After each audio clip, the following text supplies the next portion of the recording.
Good Wednesday evening to you. I'm Kayla Anderson in studio tonight with former Grizz running back Chase Reynolds. First of all, we want to thank you for coming in and joining us for this interview tonight, Chase. Absolutely. I want to talk about the upcoming NFL draft, which is tomorrow. You're obviously hoping to get picked up by one of these teams. What have you been doing the past few months to kind of gear up for this and to catch teams' attention? You know, I was down in Florida for a few weeks training down there with Test Football Academy. We had some guys down there. Otto Bolden, that was in the Olympics a couple years ago. He was doing our speed training. And just a lot of guys, you know, Patrick Peterson's kind of a name that's in the top 5 draft. So we were down there training with some good athletes and some good personnel. When you had your pro day back in March, I know there was a handful of scouts that were out there.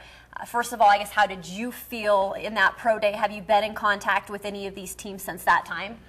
You know, I felt really good. Like I said, the techniques that I learned down in Florida, down there training, I think kind of put it over the top for me on pro day. You know, my numbers were pretty good.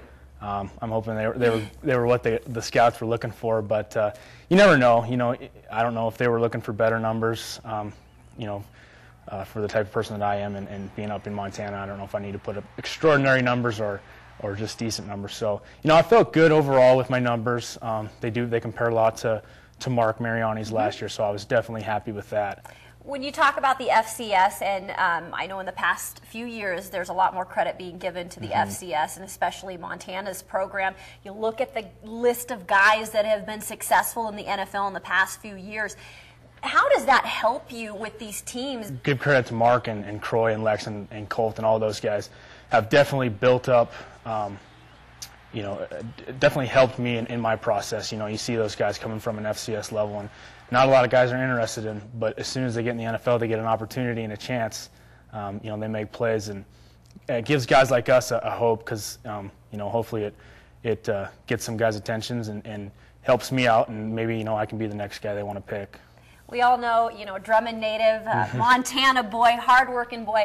You did so much for the Grizzlies program. What did you take from Montana football under Coach Houck and under Coach Pflugrad that would help you at the next level succeed? You know, a lot of stuff, just, you know, character and just being around the Montana team and just Montana as a whole. You know, the fans, the staff at the university, just everybody has kind of, it's a small community in itself, and, you know, Grizz Nation is unbelievable, and it's been an honor and a privilege to even you know, be mentioned with some guys that used to play at the university. You know, thanks to Coach Houck and Pflugrad, and especially, you know, Coach Delaney. He's been there for as long as I can remember, and a lot of credit goes to him, just, you know, staying on me and just being there for me.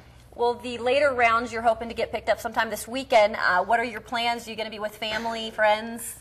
Yeah, I will be. I actually have to be in Billings for that AAU Little Sullivan Award, so I'm going to be in Butte on Friday, and then I will head to Billings Saturday morning, so I can be somewhere where I got service. So hopefully I can get a phone call and talk to somebody. We wish you the best of luck. Well, Thanks you for coming in today, and that does it for your look at sports. We'll be back with more news.